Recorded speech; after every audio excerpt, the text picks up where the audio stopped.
mwanaume, mbona kila tukifika kitandani unaonyesha kwamba huna hisia na mimi? Kwa sasa sipewi haki yangu. Kwani unataka nikueleweje? Isho boss. Kwani kwa akili yako unahisi kwamba kuna mwanaume ambaye angeweza kuvumilia mwanamke kama wewe? Kwani kama umeona kwamba sifai kuolewa, si bora ungeniacha nyumbani kwetu? Isho boss. Ni kweli nimekuoa kwa sababu mwanzoni ulikuwa unavutia sana. Kumbe nisichokijua ni kwamba unavutia kwa nje ila ndani una maajabu.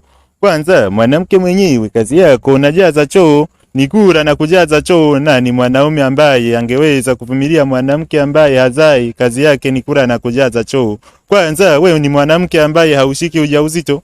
Sasa nitawezaje kuendelea kupata hisia kwa mwanamke ambaye sina imani kwamba ataweza kunizalia watoto? Kwani wewe umewahi kuona wapi mwanamke anayebeba mimba bila kutungishwa ujauzito? Sasa unataka kumaanisha kwamba mimi ndo sina uwezo wa kutungisha ujauzito? Kwa taarifa yako nimempata mwanamke halisi, mwanamke anayejielewa. Huyo mwanamke ameshanizalia mtoto. Nikaona kwamba huyu ndiye mwanamke wa thamani kwenye maisha yangu. Sasa hapa wewe upo tu. Nimeamua kukustiri kwa sababu najua kwamba huna pa kwenda. Lakini katika wanawake wewe haumo. Mwanamke gani wewe kazi yako ni kujaza choo bila kufanya kazi nyingine yoyote? Mwanamke kwenye ndoa anaolewa kwa ajili ya kuzaa watoto. Sasa wewe kilichokuleta hapa ni kitu gani? Ndio maana nimesema kwamba nimeamua kukusitiri tu. Mume wangu, kumbe umeamua kutoka nje ya ndoa. Lakini kwa nini unanifanyia hivyo jamani? Kwa sasa unaniona kwamba mimi sina thamani. Sawa, narudi kwetu lakini utanikumbuka.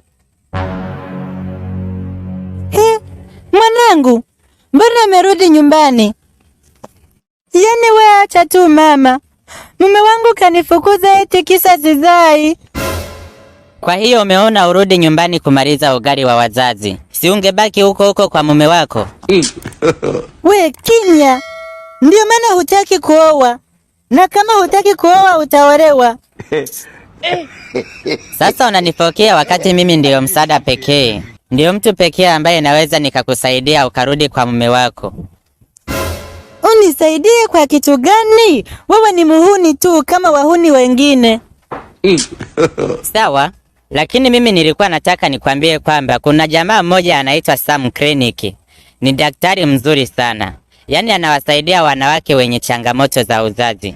Kwa wale wanaosumbuliwa na PID, kutokwa na uchafu, kupata hedhi kwa wakati ambao sio sahihi, kupata hedhi kwa mfululizo kwa miezi 2 au 3 na kuendelea, wale wanawake ambao wanasumbuliwa na UTI sugu, changamoto za maambukizi ya bakteria, homoni kuvurugika, mayai kutokupevuka, pamoja na wale wanawake ambao walitumia dawa za uzazi wa mpango. Huyu jamaa ukimsearch kwenye akaunti yake unakutana na shuhuda za watu wengi ambao ameweza kuwasaidia na wakapona kabisa. Sasa wewe unarudisha hilo domo nyumbani kwetu uje kula ugali wa wazazi. Rudi kwa mume wako sasa hivi. Kwani anapatikana wapi? Maana pengine anaweza akanisaidia.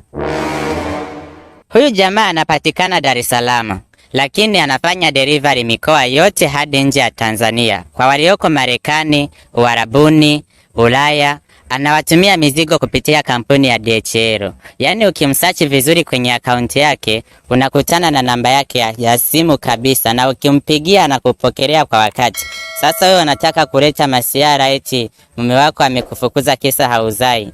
Huo si uchizi kabisa? Au unataka kuendelea kula ugali wa wazazi? Umefurahia kukata ugali wa wazazi. Rudi kwa mume wako sasa hivi, mimi sitaki kuendelea kukuona. Hapa ni nyumbani kwetu kwa sasa, sio kwenu. Kwani wewe unanifukuza kama nani? Mbona wewe mwenyewe ulishindwa kuoa? Ovyo.